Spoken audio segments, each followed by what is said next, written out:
এয়া আজি মচন্দৰী চাটনি অকণ বনাম, পিটিকা আৰু মচন্দৰী আৰু ক'লা কচু দি দেখাই আছোঁ আপোনালোকক। এই মচন্দৰী কেইটামান তুলিবলৈ বাৰীলৈ আহিলে এই অকণমান এয়া বিচাৰি বিচাৰি মচন্দৰী পাত কেইটামান লৈছোঁ।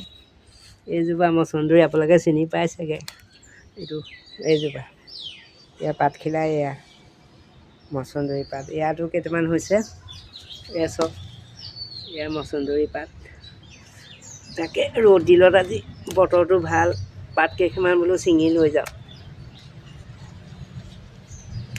পাত মচন্দৰী পাত পেটৰ অসুখৰ কাৰণে খুব ভাল। এতিয়া বাৰিষা ডিচেণ্ট্ৰি হ'লে মচন্দৰী পাত পিটিকা কৰি খাব লাগে। মাটি বস্তুৰ কাৰণে কেঁচাকৈ নাখাওঁ আৰু এই ইমানকণ আনিছোঁ, ভাজি ল'লে মানে ইয়াৰ বীজাণুটো মুক্ত হৈ যায় আৰু কেঁচাকৈও আপুনি খাব পাৰে, কিন্তু মাটিতে লাগি থকাৰ কাৰণে কেঁচাকৈ নাখাওঁ আৰু। এই দুপৰীয়া সাজত আজি মচন্দৰী পিটিকা থাকিব। এয়া মচন্দৰী এই অকণমান, এয়া মচন্দৰী পাত ল'লোঁ। এই ক'লা কচু হৈছে এইখিনিতে, এয়া মচন্দৰীৰ লগত ক'লা কচু পাত এখিলাও দি দিম। ক'লা কচু জণ্ডিছৰ কাৰণে ভাল, মাজে মাজে খাব লাগে। নায়েই অকণমান কাৰণে মচন্দৰীৰ লগতে মিলাই দিম এখিলা পাত। এয়া কেনেকৈ বনাই আছোঁ দেখাই আছোঁ। পাতখিনি ধুই লওঁ।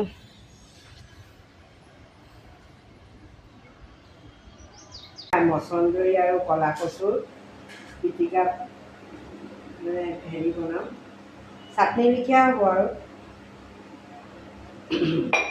তাৰ বাবে মই 2টা জলকীয়া লৈছোঁ আৰু এই নহৰু আৰু আদা অকণমান লৈছোঁ দেই। এই খুন্দনাটোতে খুন্দি ল'ম আৰু এই খুন্দনাটো থাকিলে আৰু আপোনাৰ মিক্সি নকৰে, পটা গুটি। তাৰপিছত অকণ কালজিৰা দিম তেলত, এয়া কালজিৰাটো খাবই লাগে, মানুহৰ চৰ্দি তৰ্দিৰ কাৰণে ভাল। এয়া হালধি মই গুলি লৈছোঁ,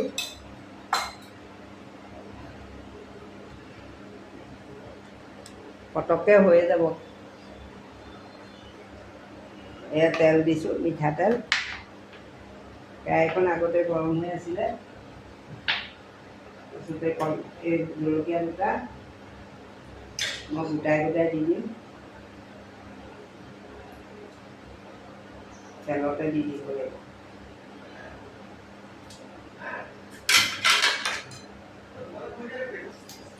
এয়া তেলত কালজিৰা আৰু কেঁচা জলকীয়া দিছোঁ। এয়া তেলত কেঁচা জলকীয়া আৰু কালজিৰা দিছোঁ। এতিয়া ভালকৈ ভাজক। কালজিৰাৰ পৰা যেতিয়া ধুনীয়া গোন্ধ এটা ওলাব, এয়া তেলত কালজিৰা আৰু কেঁচা জলকীয়া দিছোঁ।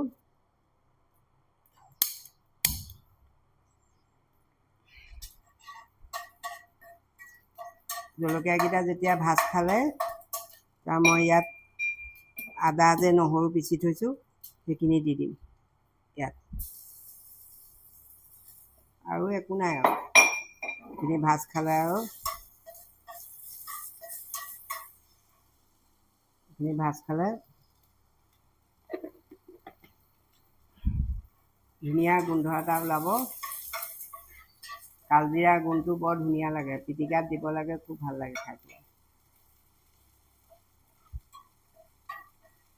মচন্দৰীটো মানে পেটৰ কাৰণে বহুত ভাল।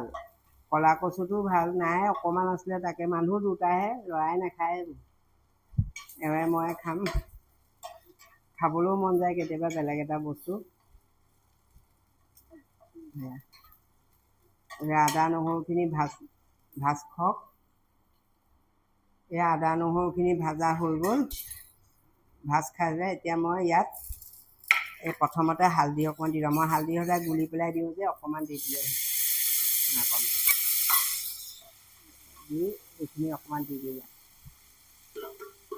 খুব ধুনীয়া গোন্ধ এটা ওলাইছে। মচন্দৰী এনেকৈ বনাই খাবচোন, যদি পায়। আজিকালি পাবলৈকে নাই মচন্দৰী, কাৰোবাৰ বাৰীত আছে যদি এনেকৈ বনাই খাব।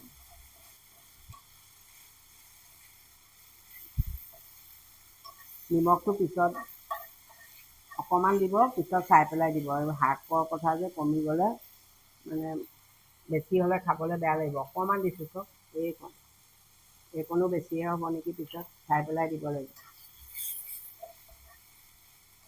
ক'লা কচুৱে মচন্দৰীয়ে মিলে আৰু দুয়োটাই ঔষধি গুণ থকা বস্তু। শুকান ভাজি বনাম, তাত পানী নিদিওঁ আৰু। জুইখিনি কমাই দিছোঁ গেছৰ, এতিয়া ভাজ খাই থাকক, ভাজ খাই থাকক। প্ৰায় হৈয়ে গৈছে। কচু দিলে মানে বস্তুটো আঠালেটীয়া হয় যে খাবলৈ ভাল লাগে, পিছল পিছল লিখীয়া হয়। মচন্দৰীও অকণমান টেঙা টেঙা ভাৱটো থাকেই। মচন্দৰী এয়া চব কি ধুনীয়াকৈ হৈ গ'ল পটককৈ। আপুনি শুকান ভাতৰ লগত সানি খাবচোন, খুব ভাল লাগে খাই পেলাই। খাবলৈ মন নগ'লেও ভাতকেইটা খাবলৈ মন যায়। নিমখটো মই একেবাৰে কমাই দি দিলোঁ, একে জোখৰ হৈছে আৰু নিমখটো। নিমখ বেছিকৈ নিদিব, কমি যায় যে। মোৰ এতিয়া মানে বস্তুটো কম যে, নিমখটো কমাই দিছোঁ মানে। এয়া কাঢ়ি পেলাই দেখাই আছোঁ দেই, হৈয়ে গ'ল, 5 মিনিটো নালাগিলে। জলকীয়া যিমান খায় সিমান দিব। বেছি জ্বলা হ'লে খাবলৈ বেছি ভাল লাগে, কিন্তু আমাৰ জ্বলা খাবই নোৱাৰোঁ। ইয়াতে মই কাঢ়ি পেলাই দেখাইছোঁ। এয়া চব ইয়াতে কাঢ়ি পেলাই দেখাইছোঁ। এইকণ 2জন মানুহৰ কাৰণে ধুনীয়া হ'ব আৰু। গেছটো অফ কৰি দিওঁ। এয়া চব, এয়া মচন্দৰী আৰু ক'লা কচু পিটিকা হৈ গ'ল। 2জন মানুহৰ কাৰণে জোখৰ হৈছে আৰু। নায়ো বাৰীত অকণ অকণ ওলাইছে, বাৰিষা এতিয়া ঢেৰ হ'ব বাৰু। এনেকৈ এদিন খাই চাবচোন আপোনালোকে, পেটৰ কাৰণেও ভাল, খাবলৈও সোৱাদযুক্ত হয়। শুকান ভাতৰ লগত সানি সানি খাব, তেতিয়া ভাল লাগে খাই পেলাই। আজিলৈ আহোঁ দেই, সকলো ভালে থাকক, বাই বাই।